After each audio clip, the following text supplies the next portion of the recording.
मेरी साली दिखने में बहुत खूबसूरत थी। अब वह पूरी तरह जवान हो गई थी। एक दिन मैं अपनी बीवी के साथ जब वह सब कर रहा था, तो मेरी साली मुझे छुप कर देख रही थी। कुछ दिन बीत जाने के बाद मैं नोटिस किया कि मेरी साली मुझे कभी-कभी अलग निगाहों से देखती है।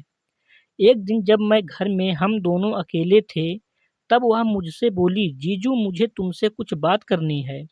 मैंने कहा बताओ क्या बात है? वो बोली, जीजू मैं आपको कैसी लगती हूँ? मैंने कहा सच कहूँ तो तुम मुझे बहुत अच्छी लगती हो। फिर वह बोली, जीजू क्या तुम मेरे साथ वो करोगे? मैंने कहा तुम सच कह रही हो? तो वह बोली, हाँ जीजू मैं अब जवान हो गई हूँ, इसलिए मुझसे कंट्रोल नहीं होता। मैंने कहा वो बात तो ठीक है, लेकिन तुम्हारी दीदी तो है। वो बोली, हम दीदी को इस बारे में कुछ नहीं बताएंगे। मैंने कहा ठीक है, फिर कोई जगह बताओ हम जहाँ अच्छे से कर सकें। तो वह बोली, रात को जब दीदी सो जाएगी तब तुम घर के बाहर जो टूटी वाली झोपड़ी है उसमें आ जाना, मैं वहाँ तुम्हारा इंतजार करूँगी। मैंने कहा ठीक है। सच कहूँ तो मैं अपनी साली के साथ वह सब करने के लिए बहुत दिनों से सोच रहा था।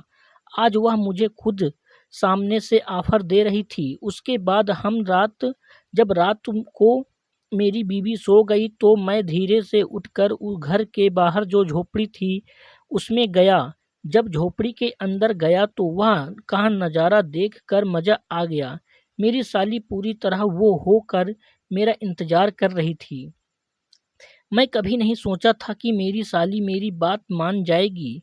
वैसे तो साली होने के नाते मैं उससे बहुत हंसी मजाक करता था, लेकिन जब बात उसकी आती तो मुझे थोड़ा डर लगता था कि पता नहीं वो मेरे साथ करने के लिए तैयार होगी कि नहीं। दोस्तों ये कहानी 2 साल पहले की है। मेरी शादी का दिन था। बड़े ही धूमधाम से मेरी शादी हुई। उसके बाद मैं अपनी पत्नी आशा को विदा करके अपने घर लाया। मैं बहुत खुश था क्योंकि मेरी बीवी बहुत ही खूबसूरत थी, और सबसे ज़्यादा खुशी तो मुझे उस बात की थी जो शादी के बाद होता है। उसके बाद धीरे-धीरे कुछ महीने बीत जाते हैं और हमारी शादीशुदा ज़िंदगी बहुत कट रही थी।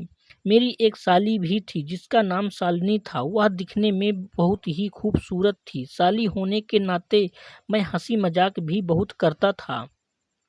एक दिन मुझे शालिनी का फ़ोन आया। वो कह रही थी कि जीजू मैं स्टेशन पर खड़ी हूँ, मुझे लेने कब आओगे? यह सुनकर मैं शॉक रह गया। मैं कहा शालिनी तुम सच बोल रही हो? तो वह बोली हाँ। उसके बाद मैं शालिनी को स्टेशन लेने जाने लगा। मेरी बीवी बोली कहाँ जा रहे हो? मैंने कहा शालिनी आई हुआ है और उसे स्टेशन पर लेने जा रहा हूँ। तो इस बात का भी मेरी बीवी को बहुत विश्वास नहीं हुआ क्योंकि शालिनी ने हमें आने की खबर नहीं दी थी। स्टेशन मेरे घर से 2 किलोमीटर दूरी पर था। 8 से 10 मिनट में पहुंच गया। मैंने शालिनी को देखा, बड़ा सा बैग लिए खड़ी थी। मुझे देखकर वह मेरे पास आई। मैंने कहा शालिनी कम से कम तुम एक बार फ़ोन तो कर देती। तो वह बोली जीजू मैं तुम्हें सरप्राइज देना चाहती थी। मैंने कहा इतना बड़ा बैग इसमें क्या है? तो वो बोली जीजू इसमें मेरे कपड़े हैं। अब मैं अपनी दीदी के साथ 2-3 महीने रहने वाली हूँ। इसके बाद मैं शालिनी को लेकर घर आया। आशा शालिनी को देखकर बहुत खुश हुई। मैंने कहा आशा जल्दी से मेरा नाश्ता लगा दो, मैं ऑफिस जा रहा हूँ। उसके बाद मैं ऑफिस चला गया। शाम को मैं घर आया तो कमरे के आईने के सामने खड़ी होकर आशा बाल झाड़ रही थी। मैंने उसे पीछे से पकड़ लिया, वो भी मेरा हाथ पकड़ ली। उसके बाद जब वह अपना चेहरा मेरे तरफ घुमाई तो मैं झट से उसे छोड़ दिया और कहा शालिनी तुम अपनी दीदी का कपड़ा क्यों पहनी हो और तुम्हारी दीदी कहाँ है? शालिनी बोली जीजू दीदी बाजार कुछ सामान लेने गई है। मैंने कहा अच्छा तुम थोड़ा चाय बना दो। उसके बाद शालिनी चाय बनाने चली गई। मेरे दिल की धड़कनें बढ़ गई थी जब मैंने देखा कि वह मेरी बीवी नहीं बल्कि शालिनी है। लेकिन मैं यह सोचकर हैरान था कि शालिनी कुछ बोली क्यों नहीं। थोड़ी देर बाद शालिनी चाय लेकर आई। मैंने कहा शालिनी सॉरी। तो वह बोली किस बात के लिए? मैंने कहा तुम्हें आशा समझकर पीछे से जो पकड़ लिया था उसके लिए। शालिनी बोली जीजू इसमें सॉरी बोलने वाली क्या बात है? तुमने मुझे जानबूझकर थोड़ी नहीं पकड़ा था। मैंने कहा वह तो ठीक है, लेकिन तुम्हें कैसा लग रहा था? शालिनी बोली जीजू जब तुमने मुझे पीछे से पकड़ा तो मुझे बहुत अच्छा लग रहा था। उसने कहा उसके बाद शालिनी हंसते हुए बाहर चली गई। मैंने सोचा शालिनी मजाक कर रही होगी। तभी आशा आ गई। वह बोली क्या हुआ? मैंने कहा कुछ नहीं। तो वह बोली देखो मैं तुम्हारे लिए कुछ लेकर आई हूँ। मैंने कहा क्या है? दिखाओ तो। वह बोली अभी नहीं, अगले महीने हमारी शादी की सालगिरह है, तब तुम्हें दूंगी। धीरे धीरे वक्त बीत रहा था। एक रात जब मैं और आशा कमरे में सब कर रहे थे, तब मुझे ऐसा लगा कि जैसे हम दोनों को बाहर खिड़की से कोई झांक रहा है। उसके बाद मैं धीरे से उठा और कमरे के बाहर जाकर देखने लगा। मैं जैसे ही दरवाज़ा खोला तो देखा कि शालिनी अपने कमरे में भाग कर जा रही थी। अब मैं समझ गया कि मेरे कमरे में कौन झांक रहा था। जब मैं वापस आया कमरे में आया तो आशा बोली क्या हुआ? मैंने कहा कुछ नहीं, बाथरूम गया था।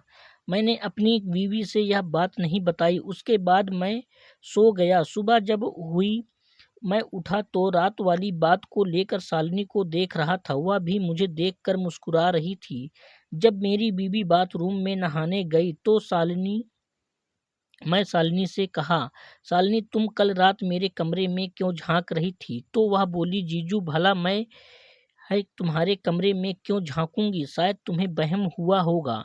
मैंने कहा शालिनी तुम झूठ मत बोलो, मैं तुम्हें अपनी आंखों से देखा है अपने कमरे में जाते हुए। इतने में मेरी बीवी आ गई और मैं चुप हो गया।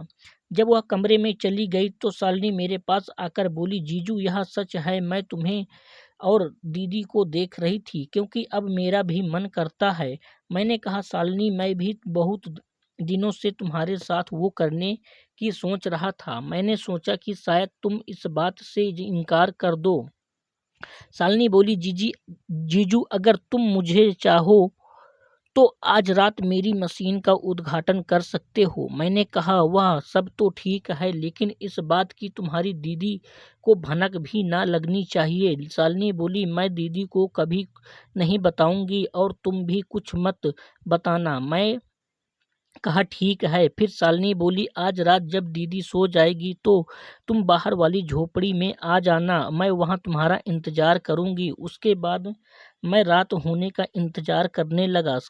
7 बजे मेरी ससुर का फोन आया। वह बोला कल सुबह शालिनी को घर ले आना, उसे देखने वाले लड़के आएंगे। मैंने कहा ठीक है। उसके बाद रात के करीब 12 बज गए। जब मेरी बीवी सो गई तब मैं बाहर वाली झोपड़ी में गया। मैंने देखा शालिनी वहां पर नहीं थी।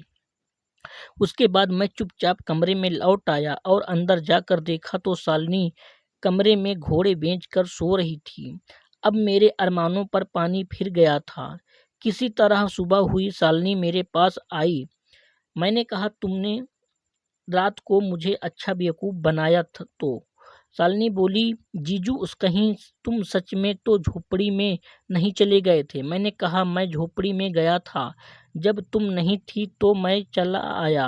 शालिनी बोली मैं तो बस मजाक कर रही थी। तभी आशा आकर बोली कि तुम शालिनी को जल्दी से घर छोड़ आओ, इसे देखने वाले लड़के आ रहे हैं। उसके बाद मैं शालिनी को घर छोड़ने चला गया। दोस्तों हमारी कहानी कैसी लगी कमेंट में ज़रूर बताना।